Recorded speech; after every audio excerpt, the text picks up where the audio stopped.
Dalam nama Bapa dan Putra dan Roh Kudus. Amin. Tuhan sertamu dan sertamu juga. Inilah Injil suci Yesus Kristus menurut Yohanes. Yohanes bab 7 ayat 40 sampai 53. Beberapa orang di antara orang banyak yang mendengarkan perkataan-perkataan itu berkata, "Dia ini benar-benar nabi yang akan datang."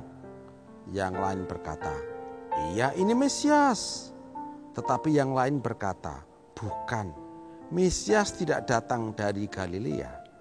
Karena kitab suci mengatakan bahwa Mesias berasal dari keturunan Daud dan dari kampung Betlehem, tempat Daud dahulu tinggal."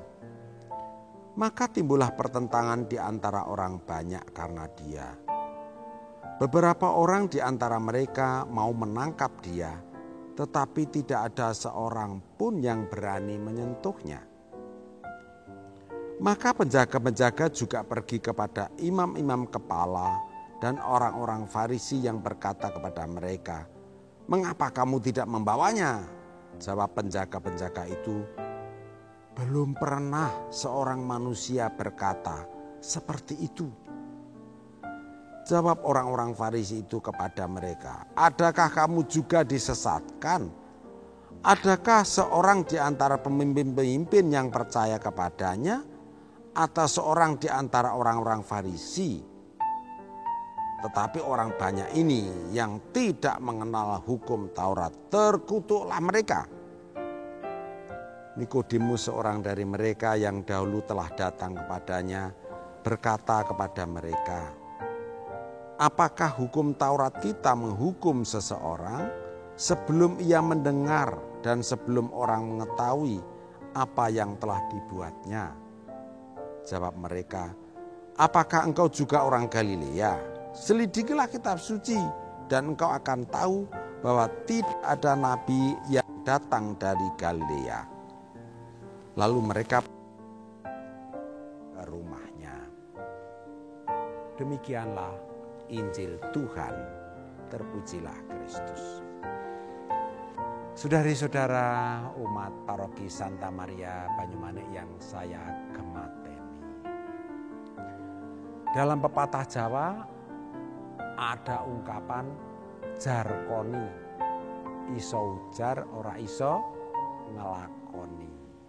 Ada lagi gajah diblangkoni, iso kojah ora iso ngelakoni. Itu dua macam orang. Ada yang bisa ngomong tapi tidak bisa menjalankan. Tetapi kalau yang bisa ngomong tapi tidak bisa menjalankan, bagaimana membuktikan keomongan itu? Ada kelemahannya ya. Ada juga yang berprinsip, "Nah, aku tuh yang penting menjalankan, omongan itu tidak penting."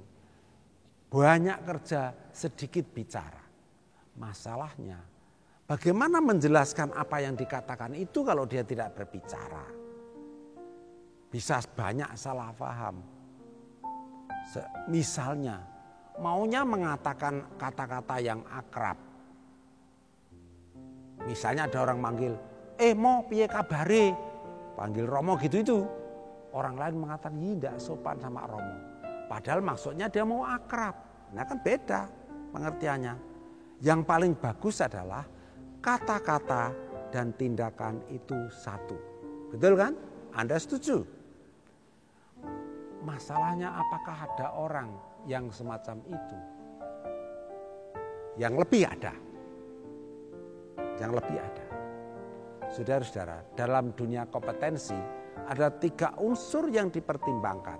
Ialah knowledge, pengetahuan, attitude, pola sikap, dan tingkah laku.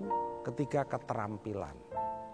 Orang itu sudah pengetahuannya tentang agama bagus, misalnya seorang tokoh agama, sikapnya juga mencerminkan ajaran-ajaran yang dikatakannya, keterampilan mengajarnya juga bagus.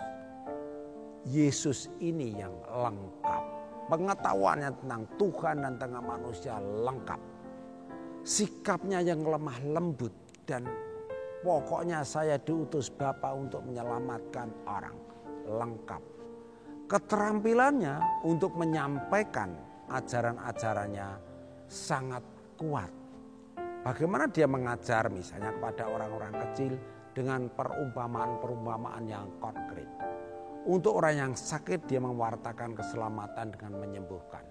Untuk orang lapar dia memberikan makanan.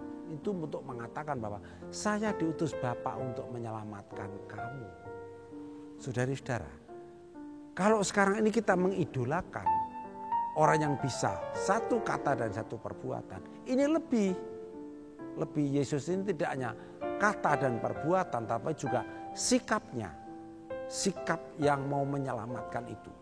Maka dari itu, ketika menjadi perbincangan ramai di antara orang-orang di sekitar dia, disuruh menangkap tidak bisa menangkap, ada yang mengatakan perdebatan itu ramai. Sebenarnya perdebatan ini soal siapa yang paling kita idolakan. Sayangnya mereka tidak paham mengenai Yesus.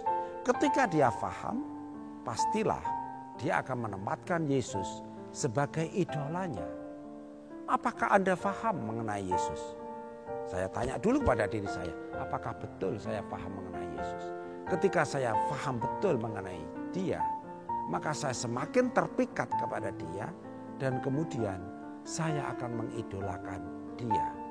Marilah kita mohon supaya pengetahuan kita tentang Yesus ditambahkan oleh Roh Kudus, supaya sikap kita semakin mirip dengan Yesus dan perkataan dan perbuatan kita diresapi oleh kehadiran Yesus. Amin. Kemuliaan kepada Bapa dan Putra dan Roh Kudus, seperti pada permulaan, sekarang, selalu, dan sepanjang segala abad. Santa Maria Fatima, doakanlah kami. Semoga kita selalu mengalami berkat Allah yang Maha Kuasa, Bapa, Putra, dan Roh Kudus.